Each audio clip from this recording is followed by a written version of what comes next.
नमस्कार मित्रांनो, आज आपण पॉवर स्क्रूचा चौथा चॅप्टर बघणार आहोत. काय पॉवर स्क्रू म्हणजे काय? Power screw is a screw and nut system whose main function is to convert rotary motion into translatory motion किंवा लिनियर मोशन. हा, पॉवर स्क्रूचं काम काय असतं? एक नट अँड बोल्ट सिस्टीम असते.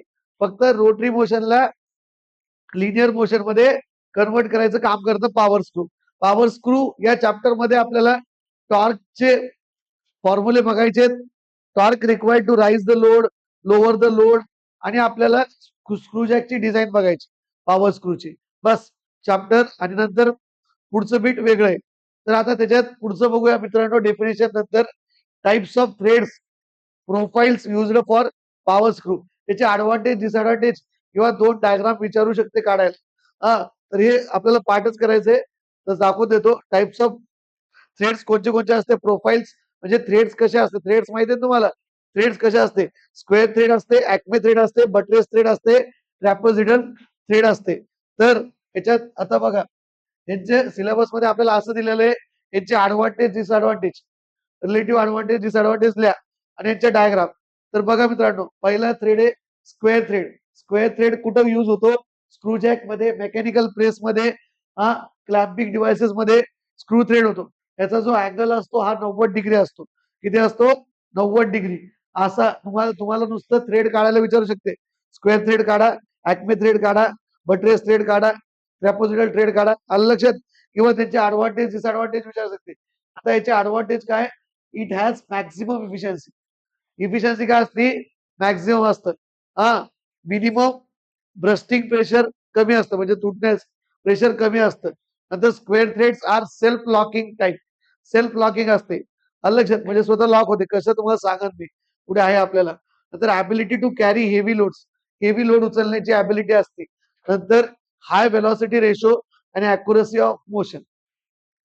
वेलॉसिटी रेशो जास्त असतो, हा, आणि मोशन त्याचं अॅक्युरेट होतं. डिसएडव्हान्टेज काय? These threads are difficult to manufacture. हा, बनवायला अवघड आहे. लक्षात? नंतर the strength of the screw depends on thread thickness. थ्रेडची थिकनेस किती घेतं त्याच्यावर त्याची स्ट्रेंथ डिपेंड आहे. त्याची स्ट्रेंथ डिपेंड आहे. आता बघा मित्रांनो, नेक्स्ट नेक्स्ट थ्रेड फक्त हे वाचून घ्यायचं. हे 2 मार्काला येऊ शकतं जास्तीत जास्त. त्याच्यापेक्षा महत्वाचं पुढचं आहे सगळं. ऍक्मे थ्रेड. हा, ऍक्मे थ्रेड. तर ऍक्मे थ्रेड स्क्वेअर थ्रेड पेक्षा इफिशियंट असते, चांगले असते. हा, याचा अँगल किती असतो? इकडे बघा, याचा अँगल जो आहे 29. हे लक्षात ठेवा, गव्हर्नमेंटच्या पोस्ट ऑफ द एक्झामला विचारते. हा, हे अँगल बद्दल तुम्हाला इंटरव्ह्यूला पण कुठेही विचारू शकते. हा, 29 डिग्रीचा अँगल असतो. कितीचा अँगल असतो?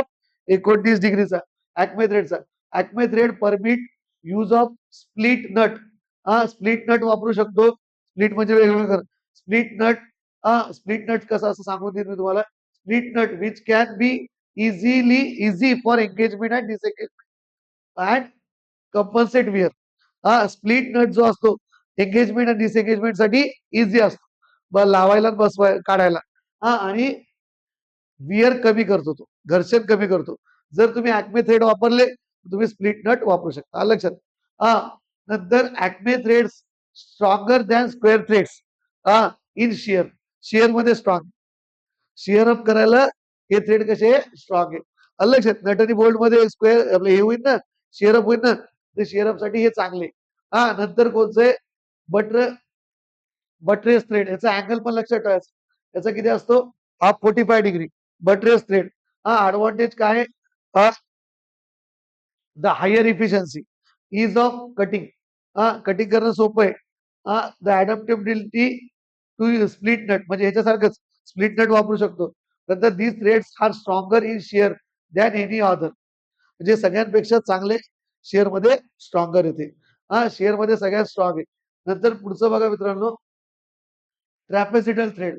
ट्रॅपेसिटल thread similar to acme thread, except the thread angle which is 30 degree. मग त्याचीच ऍडव्हान्टेज लिहायची. त्याचा अँगल किती राहील? 30 डिग्री. ऍक्मे थ्रेडचेच ऍडव्हान्टेज लिहून टाकायचे. आता पुढचं बघा मित्रांनो, टर्मिनॉलॉजी ऑफ स्क्रू थ्रेड. बघा मित्रांनो, आता आपण टर्मिनॉलॉजी पाहू. इकडे बघा, ह्या 2 डायग्राम दिलेले. त्याच्यात या डायग्राम वरून तुम्हाला लवकर लक्षात येईल DO म्हणजे इथून ते इतकं जे डायमीटर असतं DO त्याला म्हणतो आपण मेजर डायमीटर. DO बघा ह्या थ्रेड पासून ते हे लास्ट एक्सटर्नल डायमीटर म्हणू शकता, त्यामुळे तुम्ही त्याला मेजर डायमीटर म्हणू शकता. एक्सटर्नल डायमीटर किंवा मेजर डायमीटर म्हणू शकता. एक्सटर्नल डायमीटर किंवा मेजर डायमीटर म्हणू शकता. DO किंवा आउटर डायमीटर म्हणू शकता. तर DO ची डेफिनेशन बघा मित्रांनो काय आहे? It is defined as the largest diameter of thread of the screw or nut. The term major diameter replaces the term outside diameter. అలాగే outside diameter म्हणू शकता, मेजर डायमीटर म्हणू शकता.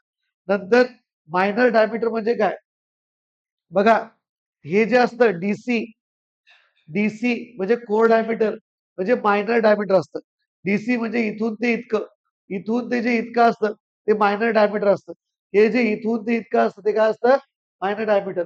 आणि हे मेजर डायमीटर. आलं लक्षात? तर मायनर डायमीटर आणि मेजर डायमीटर. मेजर डायमीटर म्हणजे काय? मायनर डायमीटर म्हणजे काय? It is define as the smallest diameter of the thread of the screw nut.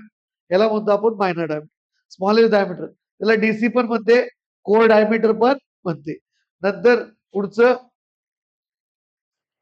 नंतर पीच बघा ह्या थ्रेड पासून हा ह्या थ्रेड पासून ह्या थ्रेड पासून ते ह्या थ्रेड पर्यंतचा डिस्टन्स होय त्याला पीच म्हणतो. म्हणजे एका थ्रेडची स्टार्टिंग ते दुसऱ्या थ्रेडची स्टार्टिंग यांचा जो डिफरन्स आहे त्याला काय म्हणतो आपण? पीच. त्याला काय म्हणतो आपण? पीच. तर पीचची डेफिनेशन बघा.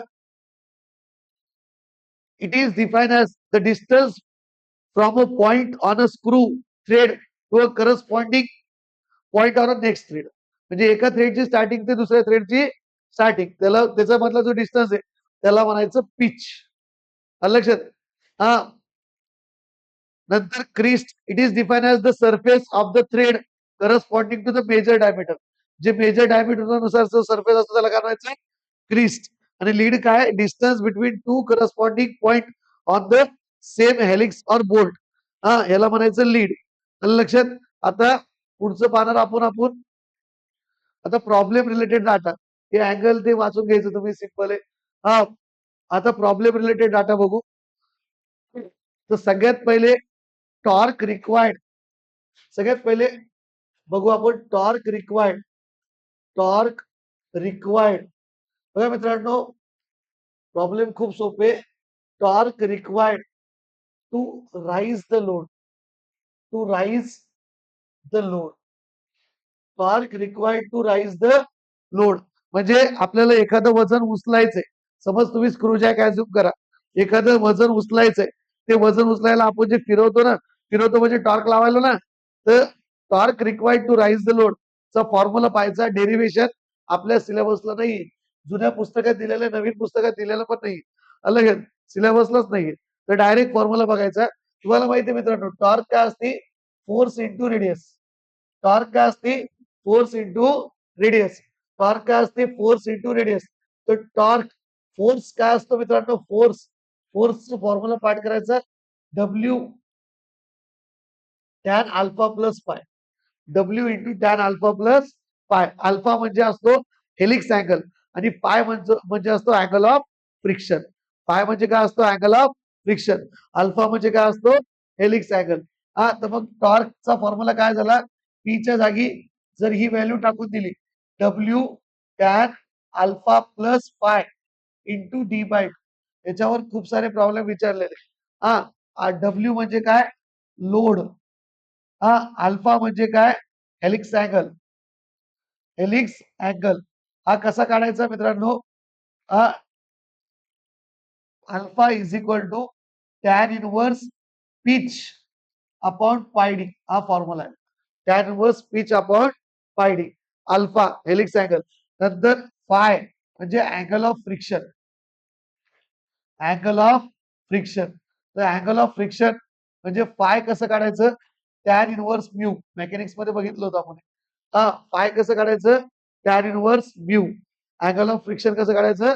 Tan inverse mu. आलं लक्षात? हा झाला torque required to raise the load. Formula पाठ करायचं. W tan alpha plus phi into D by 2. नंतर torque required to lower the load.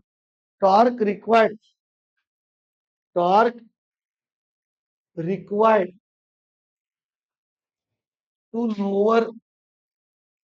Lower the load. Torque required to lower the load. कसं काढायचं? T is equal to W tan phi minus alpha into D bye. T is equal to W tan phi minus alpha into D by 2. म्हणजे lower करायचं म्हणजे load तुम्हाला खाली घ्यायचं. Load उचललाय त्याला खाली घ्यायचं. तर त्यावेळेस कोणत्या टॉर्कचा फॉर्म्युला आहे? हा फॉर्म्युला. नंतर बघायचं आता कशाला काय म्हणते डबल लिहण्याची गरज नाही. आता लिहायचं efficiency of power screw. Efficiency of power screw. हा झालं, ते झालं पहिला फॉर्म्युला हा काढला झाला. हे पहिलं झालं. नंतर हे दुसरं आणि हे efficiency of power screw. Efficiency तुम्ही डेफिनेशनच्या टाइप्स मध्ये लिहून घ्या. मी तुम्हाला असं सांगतो direct. It is the ratio of ideal effort to actual effort. It is the ratio of ideal effort to actual effort into 100 म्हणजे इफिशियन्सी असते. आयडियल एफर्ट काय असतो? पीयू. ऍक्च्युअल एफर्ट काय असतो? पी. आयडियल एफर्ट पीओ म्हणा, PI म्हणा. आता पुस्तकात पीओ दाखवलं म्हणून आपण पीओ इंटू 100. बघा मित्रांनो, आता पीओ ची व्हॅल्यू कशी घ्यायची बघा. हे पहा, हा तुमचा एफर्टचा फॉर्म्युला आहे. W tan alpha plus phi. हे लक्ष द्या. W tan alpha plus phi. जर आयडियल एफर्ट असला तर फ्रिक्शन नसतं. आयडियल एफर्ट असल्यास फ्रिक्शन नसतं. मग हे अँगल ऑफ फ्रिक्शन काढून टाकायचं. तो झाला डब्ल्यू टॅन अल्फा. कशाचा फॉर्म्युला झाला? पीओचा आणि पीआयचा आपलं पीचा हाच. पीचा कोणचा आहे? हाच. मग आता इफिशियन्सीचा फॉर्म्युला कसा बनणार? W equal to W tan alpha upon W tan alpha plus phi. Tan alpha plus phi. W cancel. Tan alpha upon tan alpha plus phi is the answer. समजलं? हे झालं इफिशियन्सी. नंतर आता नेक्स्ट आहे self locking आणि ओव्हरहॉलिंग. आणि maximum इफिशियन्सीचा formula बघून घेऊ. मॅक्झिमम इफिशियन्सीचा पहिले बघू. बघा मित्रांनो, मॅक्झिमम इफिशियन्सीचा फॉर्म्युला काय?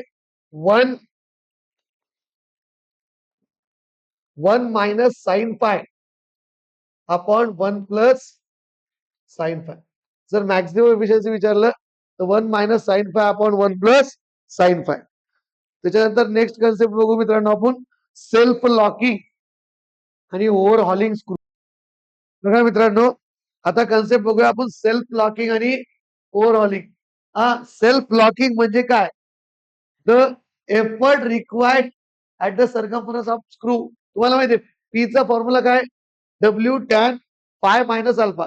लोअरचा फॉर्म्युला घ्यायचा इथं. W tan phi minus alpha आणि टॉर्कचा फॉर्म्युला काय? W tan phi minus alpha into D by 2. लक्षात, in the above equation if phi is greater than alpha. जर फाय अल्फा पेक्षा जास्त असेल म्हणजे अँगल ऑफ फ्रिक्शन हा जर हेलिक्स अँगल पेक्षा जास्त असेल, व्हेरी इम्पॉर्टंट बरं. हेलिक्स अँगल पेक्षा जास्त असेल तर काय? The positive torque required to lower the screw is positive. उत्तर कसं येणार आहे? पॉझिटिव्ह येईल ना. जर समज हे 40 असलं डिग्री आणि हे 20 डिग्री असलं तर किती? 20. टॅन 20 पॉझिटिव्ह उत्तर येईल. लक्षात, म्हणणं काय त्याचं? जर अबाव इक्वेशन मध्ये जर फाय जास्त असलं अल्फापेक्षा, फाय जर अल्फापेक्षा जास्त असलं तर उत्तर पॉझिटिव्ह येईल. Under this condition the load will not turn the screw and will not descend on its own unless some effort is required to lower the load. Such a screw is known as a self locking. इथपर्यंतच लिहायचं. इकडे बघा,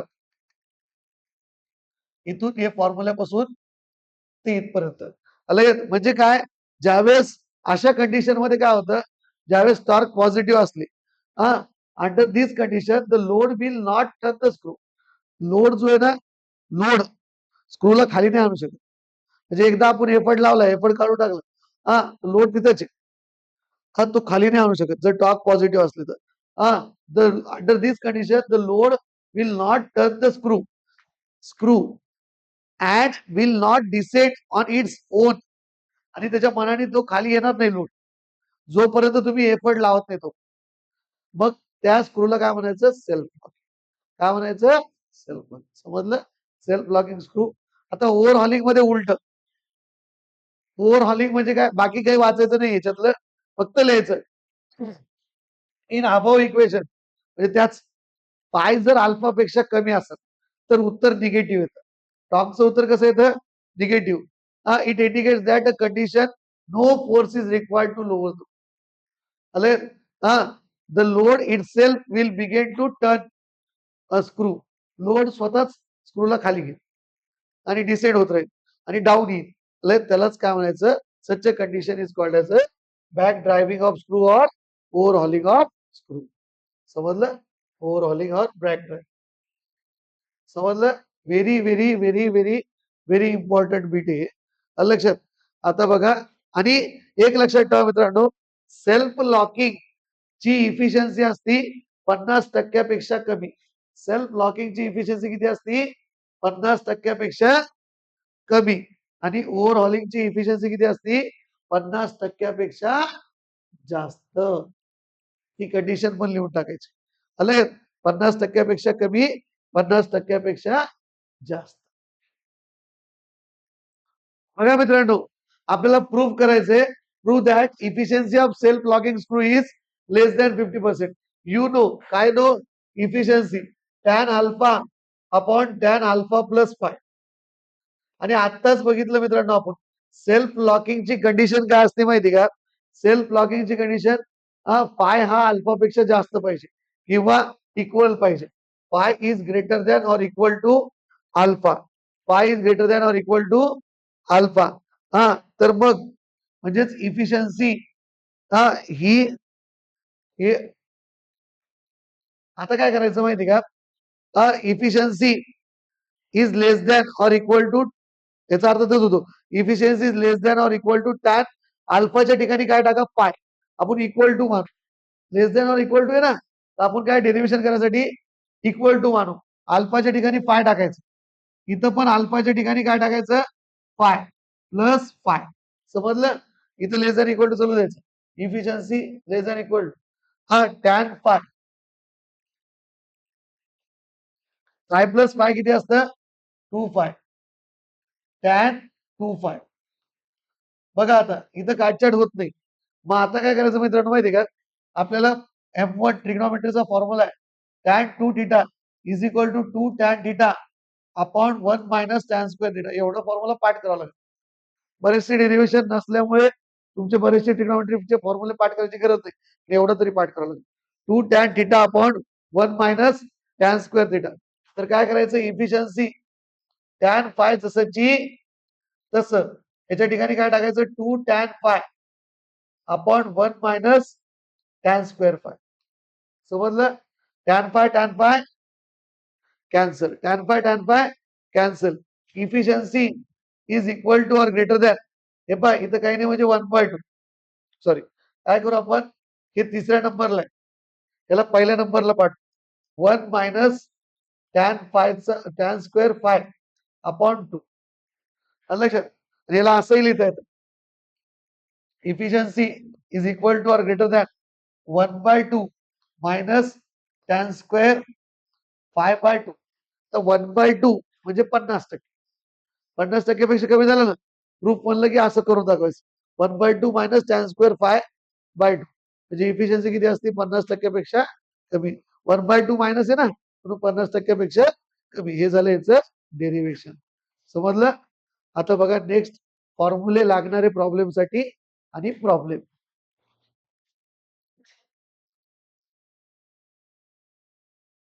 बघा मित्रांनो, आपल्याला problem साठी लागणारे फॉर्म्युले मी पहिले लिहून देतो. सगळ्यात पहिले टी म्हणजे मीन डायमीटर कसं काढायचं. मीन डायमीटर जर डीओ दिलेलं असलं तर डीओ मायनस पिच बाय 2 नी मीन डायमीटर निघतं. डीओ मायनस पिच बाय 2 नी मीन डायमीटर निघतं. डीओ मायनस पिच बाय 2 नी कोणतं डायमीटर निघतं, मीन डायमीटर. तर नंतर दुसरा फॉर्म्युला आहे मित्रांनो, जर अल्फा काढायचं तर टॅन इनवर्स पिच बाय पायडी. जर सिंगल थ्रेड असेल तर पिच बाय पायडी, डबल थ्रेड असेल तर 2 पिच बाय पायडी, ट्रिपल थ्रेड असेल तर 3 पिच बाय पायडी. नंतर अल्फा झाला. नंतर फाय अँगल ऑफ फ्रिक्शन, याला म्हणतो helix angle. Helix angle.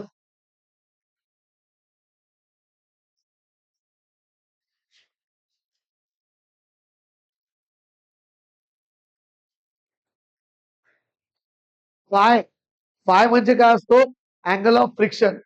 Five काय, angle of friction. Angle of friction याचा फॉर्म्युला काय, फाय इज इक्वल, याच्यात फक्त कशाला काय म्हणते ते लक्षात ठेवा. अँगल ऑफ फ्रिक्शन चा फॉर्म्युला काय, tan inverse mu. Tan inverse mu. आणि म्यू काय, coefficient of friction. Coefficient of friction याची व्हॅल्यू दिलेली असते. फ्रिक्शन.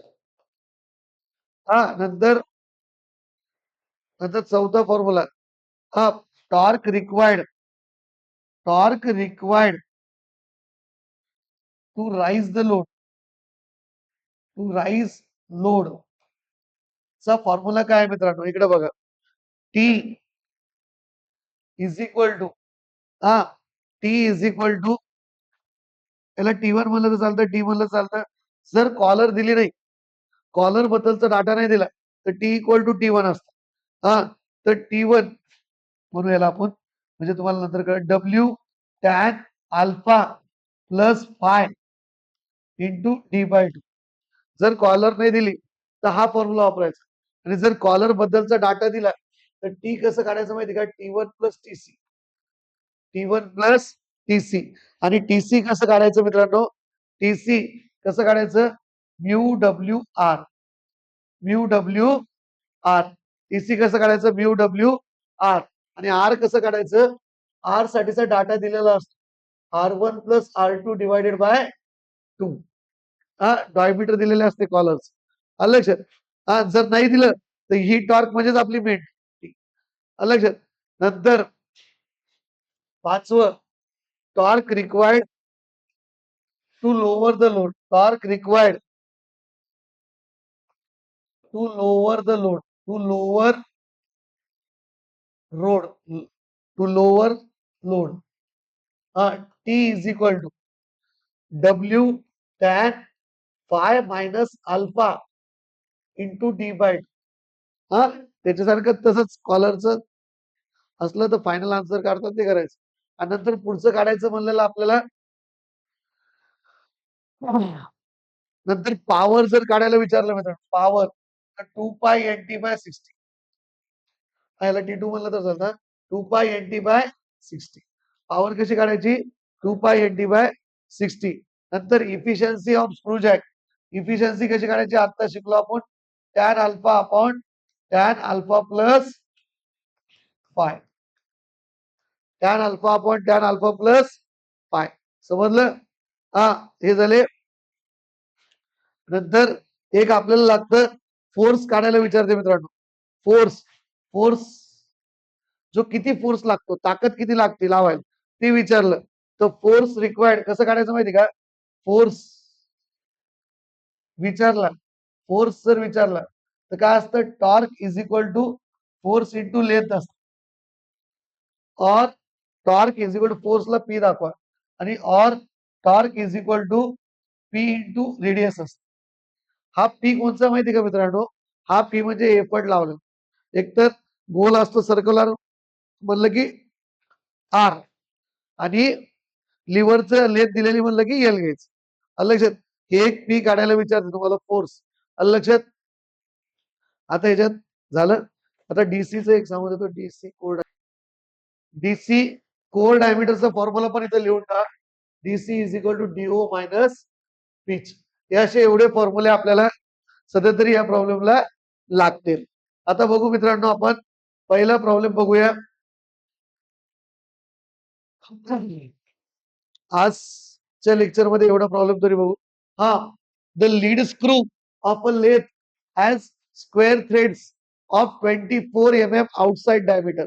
विंटर 25 ला आलेला आहे प्रॉब्लेम. हा, 24 mm outside diameter given data. 24 mm outside diameter आणि 5 mm pitch. In order to drive the tool carriage, the screw exert an axial thrust म्हणजे W 2.5 kilo newton. 2.5 into 10 raised to power 3 newton. Find the efficiency. Efficiency काढायची आहे. Efficiency काढायची आणि power required to drive the screw आणि power काढायची. हा, म्हटलंच त्याला असं पॉवर म्हणून लिहा. पॉवर काढायची. काय काढायची? पॉवर. हा, आणि रोटेट ऍट 30 RPM. येट किती दिले? 30 RPM. बघा, neglect the bearing friction. Bearing friction म्हणजे कॉलर बद्दल नाही घ्यायचं काही. हा, सिंपल प्रॉब्लेम आहे. आणि अज्युम कोएफिशियंट ऑफ फ्रिक्शन. हा, किती दिलेलं आहे कोएफिशियंट ऑफ फ्रिक्शन? 0.1. बघा, आपल्याला फक्त काय काढायचंय? इफिशियन्सी काढायची आणि पॉवर काढायची. आपली साधी टॉर्क राईज वाली म्हणजेच आपलं पॉवर भेटून जाईल. टॉर्क भेटली की नंतर पॉवर भेटते 2.80/60. सगळ्यात पहिले काय, इकडे बघा मित्रांनो, सगळ्यात पहिले आपल्याला फाय आणि अल्फा काढावं लागेल. तर त्याच्यासाठी पहिले डी काढावं लागेल. तर डी चा फॉर्म्युला काय? D O minus pitch by 24 minus 5/2. किती तर हे 21.5. 21.5 mm. हा, 21.5 आलं. नंतर काय करायचं मित्रांनो? अल्फा काढायचं. अल्फा काय असतं? Tan inverse pitch by 2. Tan inverse pitch by 2. Pitch by pi d. Pitch by pi d. Tan inverse pitch किती आहे? 5 mm. पाय किती आहे? पाय. डी किती आहे? 21.5. 21.5 किती येत आहे? अल्फा सांगा.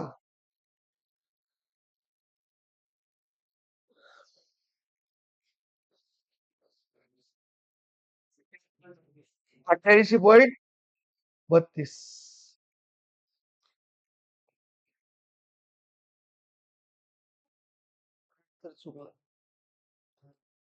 बघा मित्रांनो, अँगल आलं 4.23 ते 88 चुकलं होतं. 4.23 डिग्री. नंतर आता पाय. पाय इज इक्वल टू काय असतं मित्रांनो? Tan inverse mu. Tan inverse mu म्हणजे टॅन इनवर्स 0.12. 0.12. तर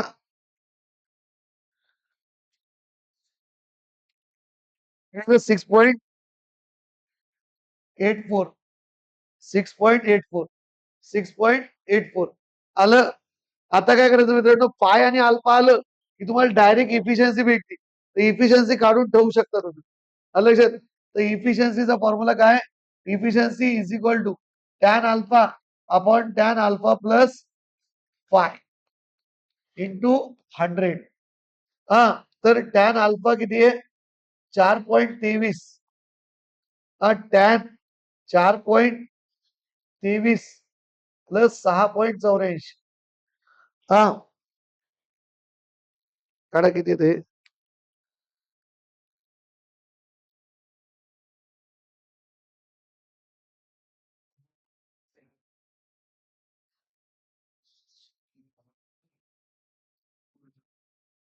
0.37. त्याला 100 ने मल्टिप्लाय केलं. पुस्तकात चुकीचं आहे. त्याला जर 100 ने मल्टिप्लाय केलं तर 37.79. 37.79%. 37.79%. त्यात चुकीचं आहे. हा, कॅल्क्युलेट करून पाहिजे. हा, 37.79. लक्षात. आता काय करायचंय? पॉवर काढण्यासाठी. पॉवर काढण्यासाठी टॉर्क काढावं लागेल. What is the formula of torque? T is equal to W tan alpha plus phi into T by 2. W किती आहे? डब्ल्यू किती आहे? 2.5. 2.5 इंटू 10^3 2.5 इंटू 10^3 टॅन अल्फा किती आहे 4.23 पाय किती आहे 6.84 डायमीटर किती आहे 21.5 भागिले 2 किती येतं हे 2.5 into 10^3 into tan 4.23 plus 6.84 close 21.5 भागिले 2 5258 5258.05 न्यूटन एम एम हे आलं टॉर्क आली न्यूटन एम एम टॉर्क आल्यानंतर आपल्याला काय करायचं इथं बघा कॉलर बद्दल काही दिलेलं नाही म्हणून टॉर्क हीच टॉर्क राहील आपल्याला काय करायची पॉवर पॉवरची फॉर्म्युला काय 2π×10⁻60 ज्यावेळेस तुम्ही पॉवर मध्ये टाकतात त्यावेळेस तुम्ही ती न्यूटन मीटर मध्ये टाकायची कशात टाकायची न्यूटन मीटर मध्ये 2 × π × n किती आहे 30 इंटू टॉर्क किती टाकतात 5.258 न्यूटन मीटर मध्ये टाकायचा 10⁻⁴ हे न्यूटन एम एम आहे त्याचे पॉवर 3 कमी करायचं म्हणजे 5.258 येईल ना भागिले 60 किती येतं हे 16.51 वॅट म्हणजेच त्याला जर 1000ने डिवाइड केलं तर किलो वॅट समजलं एवढं लिहिलं तरी चालतं धन्यवाद समजलं एवढं लक्षात याला वॅट मध्ये करणं गरजेचं आहे याच्यात न्यूटन मीटर मध्ये लिहिणं गरजेचं आहे बरं लक्षात